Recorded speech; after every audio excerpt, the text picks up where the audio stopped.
And we're back from break on the Infowars Nightly News. Now we're joined by pharmacist Ben Fuchs for really an extended interview into everything about health and how really you can solve your own issues just by learning about nutrition and taking it into account. Yeah. Thanks for joining us, Ben. Thank you for having me. I like the way you said that. We can solve our own issues. Do you ever hear that book, The Constitution of No Authority, by Lysander Spooner? No. Lysander Spooner was a lawyer in the 1800s, and he wrote a book called The Constitution of No Authority. And his whole take was that we have to abolish authority. And that he was talking about it from a political standpoint. I'm talking about it from a health standpoint. I mean, the word authority always troubled me because the word authority contains the precursor author. So when somebody's an authority, that means they're writing your story. Right. I hate authority. I don't want anybody writing my story. We can write our own story, and nothing is more important when it comes to writing our own story than writing our own story about our health. So why don't you give us some of the basics here? Okay, cool. Well, one of the things I like to do is simplify things. In pharmacy school, we always learn how to educate the public. You know, think about it. The most trusted profession every year is the pharmacist. And why is that? It's because we're trained in taking very complicated information about medicine, information that people really don't have a lot of don't really understand, and simplifying it and making it more palatable, making it bite-sized for people to grasp. Well, I do that with nutrition. And the way I do it with nutrition is I take this vast, somewhat confusing subject, somewhat overwhelming subject of nutrition. I mean, it's very easy for people just to throw their arms up and say, I give up. And what I like to do is take that vast subject matter and simplify it into bite-sized components. And the way I do it is with what I call the 8 chapters of good nutrition. And the 8 chapters of good nutrition are protein, fat, carbohydrates, fiber, water, vitamins, minerals, and trace nutrients. The first 5 chapters are I call macronutrients. These are nutrients you need a lot of. The last 3 chapters are trace nutrients, like the pixie dust that activates the macronutrients. So when it comes to the 8 chapters of good nutrition, how do you incorporate that into your lifestyle? How do you incorporate it into your lifestyle in an easy way, in a manageable way? So take chapter 1, protein. Your needs for protein are unspeakably huge. The average person needs somewhere around half a gram to a gram of protein per pound of body weight. So you weigh, say, 150 pounds, you're looking at 75 grams to 150 grams of protein if you want to be optimally healthy from a protein standpoint. How are you going to get 150 grams of protein? An egg has around 7 grams of protein. So you're looking, right away, you're looking at 20 eggs just to get your protein from eggs. From steak or from hamburger, you cook your protein, you don't even really know what you're getting, but it's very difficult to get those kinds of quantities. In order to effectively and manageably get 75 to 150 grams of protein if you weigh 150 pounds, the only way to do it is to supplement. And the only way to supplement with protein is to make sure that you're getting some kind of quality powder. The most important quality protein powder that you'll ever find is whey protein, by far. Whey is a complex food that contains not just protein fractions and not just all of the major protein components, which are called amino acids, but it contains specifically the kinds of proteins that are important for building things, for building a body. Because when you think about it, what is milk? Milk is a substance that mammals produce to build an adult mammal from a baby mammal. Well, those factors that are building are concentrated in the portion of the milk that's called whey. And they're especially concentrated in the portion of the milk that's called whey protein. And whey protein is so easy to get. It's available in any health food store. It's available through the longevity products. And it's really the only way to make sure that you're getting these the concentrated amounts of protein that you need through protein powders. But I mean, people probably know about whey from weightlifting and that kind of thing. Exactly. But it's good for everybody? Heck yes, and I'll tell you why. Number one, if a bodybuilder or an athlete is doing something, we should all be doing it, because just getting your butt out of bed in the morning is an athletic event. Just getting through your day contains an athletic component, just to function in your day. So if an athlete is doing something for their performance, you want to think of yourself as an athlete of life, and you want to see what they're doing to improve their performance so you can improve your performance in the athletics of life. So it's true, bodybuilders love whey protein. Why? Because it builds muscle. However, whey protein contains other factors that make this a stupendously important food. Whey protein contains something called lactoferrin, which is a natural antibiotic.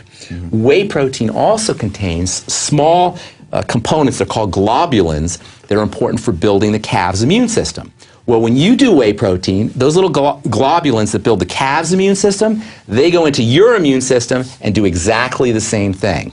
So not only do you have proteins and amino acids specific for building, but you have lactoferrin, which is a natural antibiotic, and you have immune globulins that support your immune system, all in one food. That's what makes whey protein the single most powerful food, with the exception perhaps of eggs and human mother's milk. And that's your protein source. Now, some people have a problem with whey protein. Some people have a problem with dairy. If that's the case, you have two options. You can use digestive enzymes, which will sometimes get you around the problem with the allergens in whey protein, or you can use some more exotic forms of whey protein that are more heavily processed. Now, you lose some of the value of the whey protein, but it might be easier for somebody to handle if they have allergies, milk allergies. The second thing you can do is you can go into alternative sources of protein, and there's many. Egg protein is an alternative source of protein. Bean protein, soy protein, not quite as good, but it's an alternative source of protein. Hemp seed protein, again, not quite as good, but an alternative source of protein. Brazil nut protein, pea protein, rice protein. These are all sources of protein that you can use in a supplemental fashion. Now, I'm a big believer in food, but one of the big problems with food is we have to cook it. And we have to process it, whether that processing involves chopping or dicing or freezing or boiling, whatever that processing is. And whenever you process a food, you lose the nutritional value. The beautiful thing about whey protein is you don't have to process it, or protein powders is you don't have to process it. You just add it into water and drink it. By the way, I'm a bachelor. I don't really have time to cook or the inclination to cook. So one of the neat things about whey protein is you put it in water, you drink it, or you put it in your blender and you throw a few other things in and you drink it. One dish to wash, no muss, no fuss. You're well nutriated. That's one of the neat things about supplementing is it's brain fart free, brain damage free. It's easy to do. You just add the stuff to water and you drink it. And that's one of the neat things about nutritional supplements as well, is you can get your nutrients without having to waste a lot of time in the kitchen. As far as food goes, that's a whole nother story, because I think foods are very important. But the less work you give your digestive system, the longer you will live. So the key to longevity and the key to health and wellness is to figure out a way to get lots of nutrients without lots of calories. Calories represent heat and calories represent work. Nutrients are, in a way, they're the opposite. Because your body doesn't have to work, the body actually gets work. The body actually gets energy. The body actually gets the raw materials when you take in nutrients. When you take in calories, the body has to process the calories. Calories represent heat. The body stores those calories. A lot of work goes into the digestive process that is bypassed when you use a nutritional supplement program like whey protein powder. And by the way, that's just chapter 1. There's a lot more to it, but that's just chapter 1. Then you go into fat, and another thing, this is another really important thing. Your brain is constantly reading the blood. So your brain's in the dark. It's in your head. It doesn't know what's outside there. The only way it knows what's in the outside world is by reading the blood that's passing through it. So your brain is constantly scanning the blood for specific nutrients to determine whether you're hungry or not.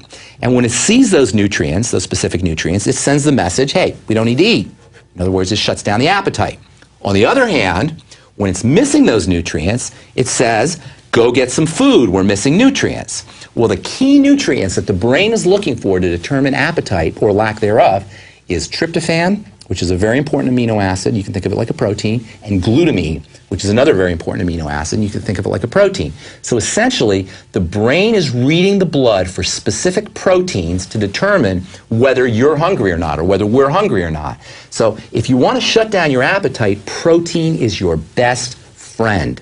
Concentrated protein is your best friend. If you want to lose weight, concentrated protein is your best friend. Because what happens is your protein levels in your blood rise, and as the blood goes through your brain reads the protein levels and it says, all is right in the world. Now, it's specifically reading the blood for these building amino acids, specifically tryptophan and glutamine, which from an evolutionary perspective, these were the amino acids that were in the foods that we hunted. Back when we were paleological, when we lived on the African savanna 50,000 years ago, tryptophan and glutamine meant we just killed a wildebeest, or we just killed a zebra. And it's summertime on the African savanna, and all is right in the world. So you don't have to go eat. Now we can take all that energy, we can put it into muscles. Conversely, when tryptophan levels are low, and glutamine levels are low, protein levels are low in the blood, the brain reads the blood, it sees the protein levels are low, the amino acid levels are low, the tryptophan and the glutamine levels are low. Guess what it does? it sends you out to go find food. Store up anything you can find. Store it, exactly. And what kind of food? Sugar, because sugar is very important to the brain. So when your protein levels are low and your amino acid levels are low, tryptophan and glutamine, you're going to be on a one-pointed, highly focused hunt for sugar, and your brain is going to take that, your body's going to take that sugar, and under orders from your brain, it's going to store it on your gut or on your butt because it thinks a famine is coming. It thinks wintertime is approaching. So protein, ingestion of protein, proper ingestion of protein, tells the brain that all is right in the world. It's summertime on the African savanna. There's plenty of food, and we can put all those nutrients into building muscle so we can go out and hunt and do all the things human beings are supposed to do. Protein is a dieter's best friend. And I hate willpower. I don't have any willpower, and I don't believe dieting or good health should be a question of willpower. Because to me, willpower is this battle that's going on in your body. And that's not a good thing. You don't want to have a battle going on in your body. Good health should be as easy as a piece of ripe fruit just dropping off of a tree. And when you give yourself high protein, and you give yourself concentrated amounts of protein, 0.5 gram to 1 gram per pound of body weight, you'll find that your sugar cravings just naturally go away. If you don't have enough protein and somebody puts sugar in front of you, you can have all the willpower you want. You're going to have a tough time turning that sugar down. You'll be like, my diet starts tomorrow. And that's what most people do. But if you go to your party where there's going to be the birthday cake or the cherry pie, you go load it up on protein, it's going to be much easier to withstand the cravings and the urges and the drives, which are really hardwired in your interest. Remember, your brain is in the dark. It doesn't know it's in the year 2011 in Austin, Texas. It thinks it's on the African savanna 50,000 years ago. So you have to give the brain what it needs in order to be happy on the African savanna 50,000 years ago. So protein is chapter 1. Can I go on to continue? Let's do it. Okay. Chapter 2 is fats. And just like protein is a dieter's best friend because it'll get you off the sugar, fat is a dieter's second best friend because it'll get you off the bad fat. The good fat will get you off the bad fat. Our body's need for protein is hardwired, and our body's need for fat is hardwired as well. And if you are low fat, if you are deficient in fat, and somebody puts a slice of pizza in front of you, there is no way you are going to be able to withstand that because the drive for fat is built into your brain. So what do? You get yourself essential fatty acids. In nutrition, whenever you hear that word essential, that means your body can't make it. It has to come in from the outside. And there are 2 fatty acids. You can just think of them for simplicity's sake as fats. There are 2 types of fats that are said to be essential because our body can't make it, your body needs it, but it has to come from the outside. If you don't have enough essential fatty acids, whatever fat is sitting in front of you, you're going to go for it because your body's need for fat, like your body's need for protein, is hardwired. So if you want to get off the sugar, you go for the protein. If you want to get off the pizza, or you want to get off the french fries or the fat, go for essential fatty acids. Now, essential fatty acids, the role in the body is tremendously, tremendously important. But one of the most important places where essential fatty acids play a role is they get converted into something called master hormones. And master hormones are hormones that regulate all of the other hormones. They're transcendent to all of your other hormones, and they come directly from essential fatty acids. Without essential fatty acids, you cannot make those master hormones. Master hormones regulate all the opening and closing of your body, all the opening and closing of blood vessels, nerves firing or not firing. Any kind of dynamic movement in the body is regulated by these master hormones, which in turn come from essential fatty acids.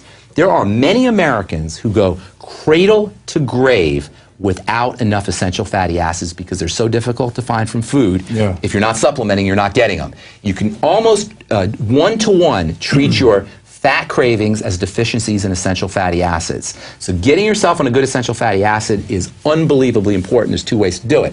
You can do it in liquid fashion. There's many brands of liquid. Or the easy way to do it is capsules, like the Young91 product, the Ultimate EFAs.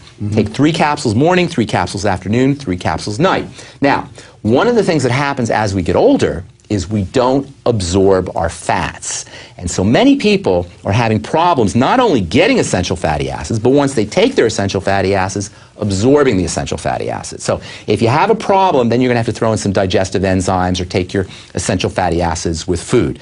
But other than that, as long as you don't have a digestive problem, taking essential fatty acids, generous amounts, maybe 9 capsules a day, are one of the fastest ways to demonstrate dramatic improvement in skin health, in blood pressure health, in blood sugar health, and in brain health. And it doesn't take very long. One of the neatest things I like demonstrating to people how powerful this stuff is so they can see for themselves. Yeah. So here's what you do if you just want to have a quick demonstration. Get yourself maybe 9 or 12 essential fatty acids and take them all at once. And let them sit in your stomach for a little bit, let the fats break out of the gel and go into your digestive system. And then see if French fries sound good to you. And I guarantee you, once you get a big jolt of fat into your system, essential fatty acid fat, good fat, you will not be able to eat the French fries. Now, your body is constantly using essential fatty acids, so you're going to feel like French fries a few hours later. But just doing it one time will be enough of a demonstration to show you how powerful nutritional supplementation is for weaning yourself off of the crappy stuff. My favorite thing about essential fatty acids is it makes your skin nice and soft. Now, I've been in the skincare business for a long time. One of the things about skin that most people don't recognize is your skin should never be dry. Let me tell you something. Almost everybody has a problem with dry skin. There are billions of dollars spent on moisturizers in this country which do nothing. The moisturizers don't moisturize the skin. They just wax a coating of wax or oil on top of your skin. But you shouldn't need a moisturizer because human skin is not supposed to be dry. As soon as you start taking essential fatty acids, you notice that your skin isn't as dry. The best thing about essential fatty acids for women is one of the classic signs of EFA deficiency, of essential fatty acid deficiency, is menstrual cramps. When women get on essential fatty acids, within 2 cycles, their menstrual cramps disappear. And this is something that happens across the board. And even better, and that's a good demonstration. That's a powerful demonstration for a woman who's had cramps all her life. All of a sudden, you get her on EFAs, she doesn't have cramps. But even better, when she takes a month off of her EFAs because she gets all cocky and says, I don't get cramps anymore, guess what? The cramps come back. That's how powerful the connection is between these physical manifestations of ill health and nutritional deficiencies. So these are hormonal. Does it work the same for men and women? Absolutely. I mean, does it work in the right respective ways? Heck yes. Men make hormones too. These are, see, here's how hormone works. You have a cell, right? Think of a little circle like you saw in biology class. It's not really a little circle, it's a blob, but think of their little circle like you saw in biology class. Your little circle on the outside of a cell has little spaces. Those are called receptors. And the way a hormone works is a hormone will sit in one of those spaces the way a plug sits in a socket, and it will cause a chemical reaction to happen. That's a little bit simplistic. There's a few other things that happen, but basically a hormone is like a plug. It sits in a socket. Essential fatty acids go to make or get converted into master hormones. Not hormones, master hormones. Now, what is a master hormone? A master hormone is a component that affects how the plug is going to hit the socket. So without these master hormones, the plug doesn't hit the socket as effectively. None of your hormones work as effectively. Not only that, but essential fatty acids are part of the outside part of a cell. It's called a cell membrane. And that membrane is composed of essential fatty acids. Without essential fatty acids in your diet, the cell membrane becomes dysfunctional, and once again, the plug can't fit into the socket because the cell membrane is out of shape. Thirdly, and this is very, very important, essential fatty acids are oxygen magnets. And this is why they're sitting in the outside part of a cell. Because as the essential fatty acid is sitting in the outside part of a cell, it's attracting oxygen to the cell. It's an oxygen magnet. Oxygen that's attracted to the outside part of a cell can be absorbed into a cell, and the body and the cell can use that oxygen for energy. Essential fatty acids act to trap oxygen, to localize oxygen near a cell so that cell can utilize the oxygen. Cancer can be created by suffocating, robbing a cell of oxygen. So essential fatty acids in the cell are the ways the cell protects itself from cancer. In fact, the most powerful strategy for protecting yourself from cancer is to make sure you're oxygenating cellularly through supplements like essential fatty acids and through the lungs and the respiratory tract by making sure you're breathing correctly, which is a whole other story. So essential fatty acids go to make master hormones. They go to make the cell membrane. They act like oxygen magnets. Tremendously important, and one of the most functional benefits of essential fatty acids is they can get you off of the French fries and get you off the fat. Yeah, that's true. So just with the first 2 chapters, bro, you've now lowered your sugar cravings, reduced your sugar cravings, reduced your cravings for fatty foods. Just the first 2 chapters, you've lost weight. Just the first 2 chapters. And we haven't even got to chapter 3, which is carbohydrates. Now, carbohydrates get a bad rap. Everybody wants to be on low carb, right? Low carb diets. You need more carbohydrates than you need any other food group. In fact, roughly 60 60% or so of your calories should come from I shouldn't say that. 40% of your calories should come from carbohydrates. The standard, and everybody's going to be a little different, but the standard type of division of macronutrients are 40% carbohydrates, 30% protein, 30% fat. That's a good place to be. So most of your calories should come from carbohydrates, but they have to come from one kind of carbohydrate. And this is one of the most amazing, powerful foods on the planet. And the large bulk of your calories should be coming from this one type of food, and that is vegetables. Vegetables, vegetables, vegetables, vegetables. So most of your calories have to come from carbohydrate, but not the carbohydrates that we're getting, vegetable carbohydrates. And you notice I didn't say fruits, right? I said vegetables, not fruits. The problem with fruits is fruits have been bred, genetically modified, not just recently in terms of genetic modification, but genetically modified for eons, for centuries, really, to be super high in sugar. Yeah. And super high in fructose, specifically, which is a very problematic sugar above and beyond regular sugar. Fructose has its own problems, and fruits are obviously high in fruit sugar, fructose. So you want the bulk of your caloric intake to come from the calories that you get from vegetables. Vegetables, vegetables, vegetables. Now, there's a couple problems with vegetables. The first problem is a lot of the nutrients in vegetables that come with those carbohydrates are fatty and fat soluble. And if you have any problems with fat absorption, if you have any malabsorption issues, 30% of Americans have fat malabsorption problems, you're not going to get the benefits of those fatty nutrients. And those fatty nutrients are very protective against, protective from the sun and protective from toxicity in the environment. So without those fatty nutrients, they're called bioflavonoids and they're called carotenes, and you probably have heard some of these terms, phytosterols. These fatty compounds that are found in vegetables are supposed to be protecting us from the environment, protecting us from the sun, protecting us from toxins, protecting us from pollution. But if you're not absorbing your fats, you have an intestinal problem, you have Crohn's disease, celiac disease, you're not absorbing your fats on some level, what's going to end up happening is you're going to lose those nutrients, and you're going to be more sensitive to the sun, you're going to be more sensitive to skin cancer and other kinds of cancers, you're going to be more sensitive to environmental toxicities. So what you need to do with your vegetables is you need to mix them with oil.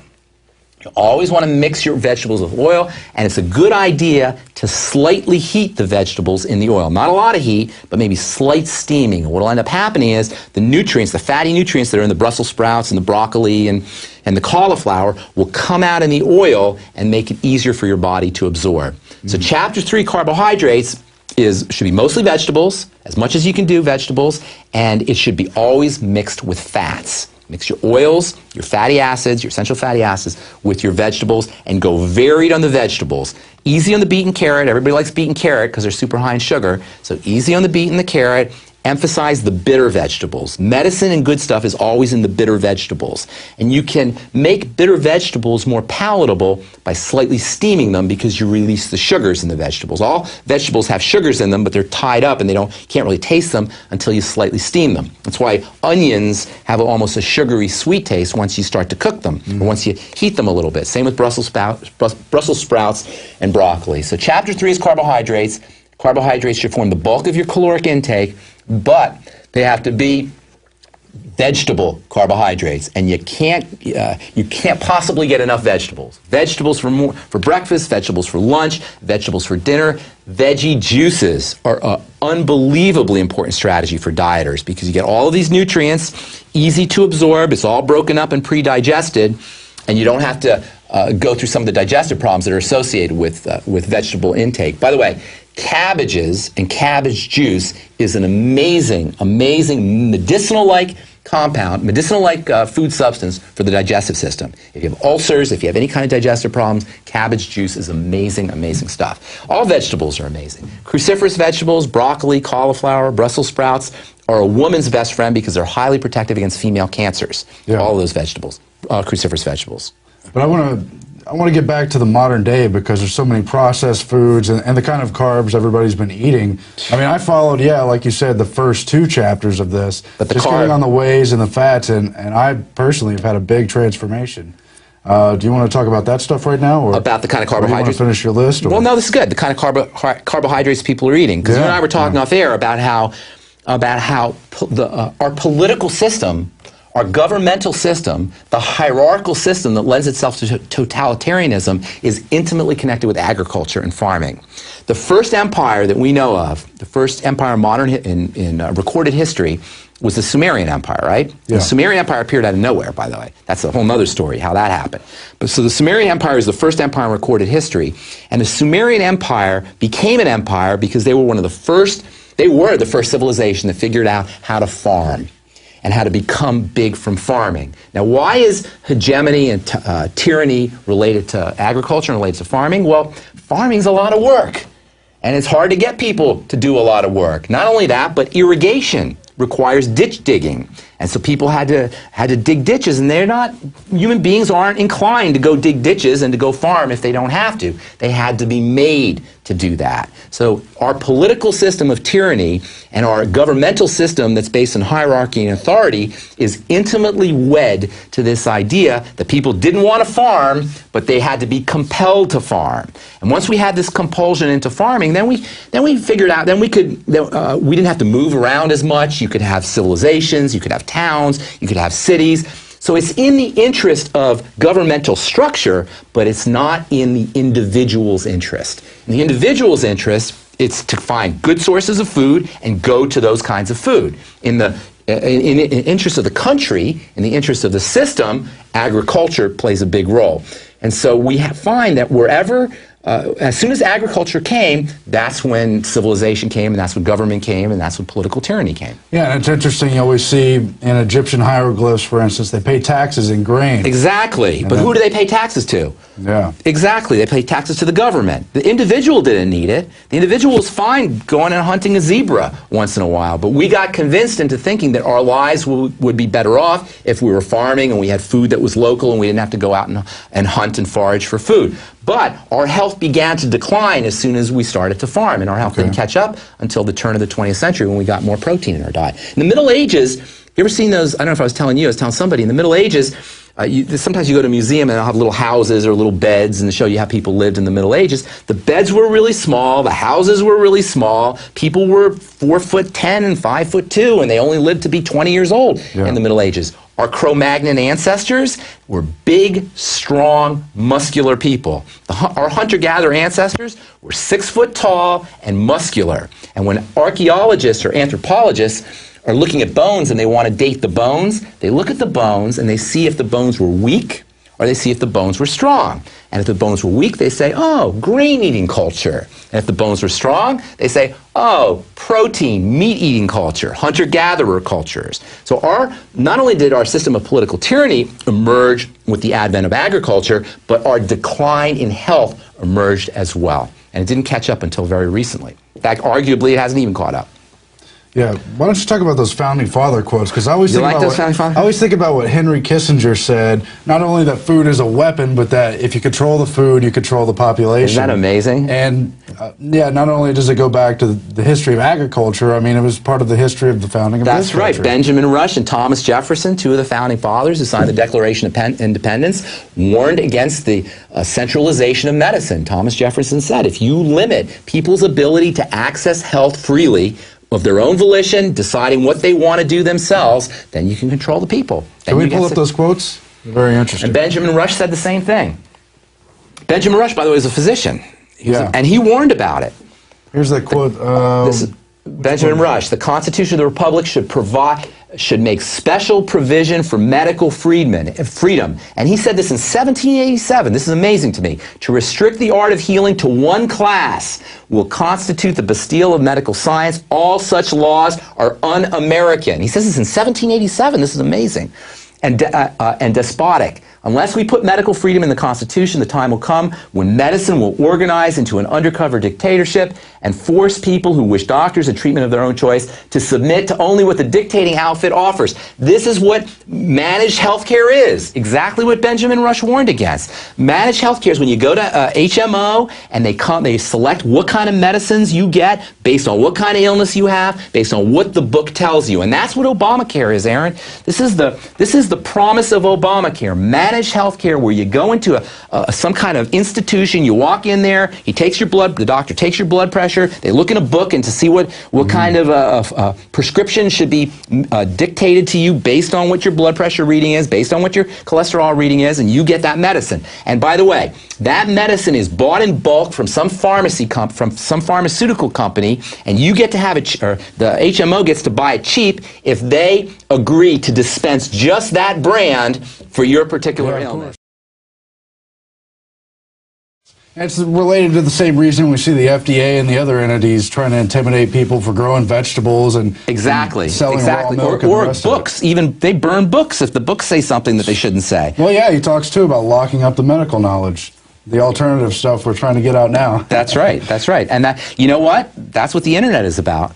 We're so lucky for now. I don't know what's happening in the future, but for now, Aaron, gathering information is the most important thing you can do. The reason I do what I do is because I want people to have this kind of information. For the listeners, for people who are out there, there is nothing more important than gathering information about this whole, about how we take care of our bodies and how we don't take care of our bodies. To me, our access to the internet that we have for now is a gift from on high. Let's take a look at the Jefferson quote, too. Do we have that? If the people let the government decide what foods they eat and what medicines to take, their bodies will soon be in a sorry state, as are the souls of those who live under tyranny. Isn't that great? That's Thomas Jefferson. Not sure on the year of that quote, but regardless, it's from the founding period, and that really is part of the fight. We're trying to have a revolution of the mind here, but that goes right along with the bodies, and that's what the Infowar and the rest of it is all about. Well, Infowar is information. You know, that's exactly what that is. Now, personally, I'm a healthcare professional, so I focus on health, but I'm also involved, I follow what's going on politically, and I follow what's going on in terms of the New World Order, in terms of the centralization of power on all levels. But if we're sick, Aaron, if we have cancer, if we have colon problems or Crohn's disease, if we have autoimmune problems, or if we're just a slave to food where we can't stop eating, we will not have the wherewithal, we will not have the power, we will not have the strength to fight this New World Order. So, to me, this is a precursor to the great battle. Taking care of your body, taking care of your health, disengaging from the foods they want you to eat. If somebody is singing a song to you about a food that you're supposed to go out and eat, that's a food you don't want to eat. If there's a commercial, if there's a jingle, if there's a model, if there's a little cartoon character, that is something you don't want to go near. And that's the kind of decisions we have to make. We're being manipulated through our food choices. So as an independent human being, as a free-thinking human being, it should be an insult to anybody to drive through the Golden Arches or to go through Wendy's or to eat that kind of food, because that's how that's how our power is being usurped from us. That's how we are being controlled, through the water we're drinking, through the beverages we drink, through the foods we eat, and through the air we breathe. So personally, I consider it an insult to my intelligence to go through some kind of drive-through to have a hamburger or French fries. I feel personally offended by somebody trying to sell me that. Well, they've taken all the psychology knowledge and used it against us. It's from Maslow awful. to Bernays. You know about Edward Bernays? Exactly. Oh my God, the torches of. Well, he was the nephew of Freud. So exactly. Do you know Edward Bernays was hired by the Beechnut Packing Company to get more sales for bacon, and he invented the bacon and egg breakfast that we all eat today. That's some good PR. Well, I've seen that documentary, The Century of the Self. It's very interesting. Exactly. Edward Bernays knew all this stuff. See, that's when they started to figure that we can manipulate the mind. They didn't even know about the mind from a scientific perspective till Freud. Freud's big advance was he said that there's these unconscious drives that we have, and those can be manipulated. I love this. There's a funny story, and I think it was in that Century of the Self video with the cake mix. Do you remember the story of the cake mix? Not offhand. They were trying to sell women powdered cake mix. And women didn't want to buy it because they were like, no, I'm a woman. I know how to bake. I'm not going to buy a powdered cake mix. They found it insulting, right? So what they did is they did all these focus groups to figure out why women weren't buying the processed powdered cake mix. And they found out that because women felt like it was taking their womanhood away, they figured out, well, we'll tell women to crack an egg in the powder cake mix. So they feel like they're doing something. They feel like they're doing something, and all of a sudden the cake mix sales went through the roof, and to this day people are buying powder cake mix simply because they think they have to add an egg. You don't need an egg in there. They just told you to add an egg because it would make you feel like you were doing something. The point being that was when we figured out, or that's when marketers figured out, that there was a way to get people to buy things, to hit their buy buttons. In fact, there's a book out now called Biology. Have you seen that? B-U-I. Biology, which is the science of how we buy. They have it down, and by the way, the Obama campaign was like almost a pinnacle in all of this, understanding how to manipulate people.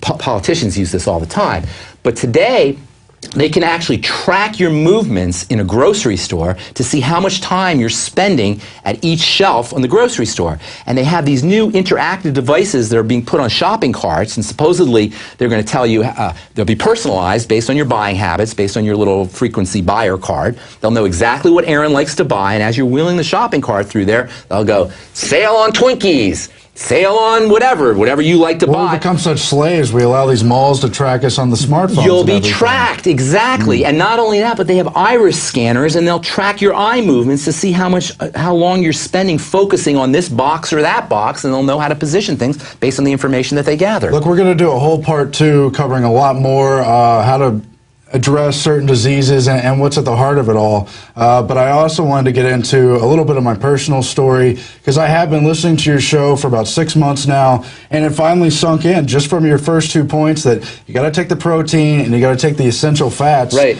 And I've lost a ton of weight just awesome. Doing that alone, some moderate exercises, and taking these longevity supplements that we have at InfowarsTeam.com, and then, of course, your radio show at BrightSideBen.com. There I am 6 months ago. That's amazing. And, yeah, I've lost somewhere on the order of 65 pounds or so. But Aaron, here's the thing. It's great you lost weight, and I love that we look good and you lose weight, and it's great that you could see that you lost weight, because it's a way to visually demonstrate for you how effective a nutritional supplement program like the longevity products can be. But what's really important, Aaron, is you just added a decade to your life.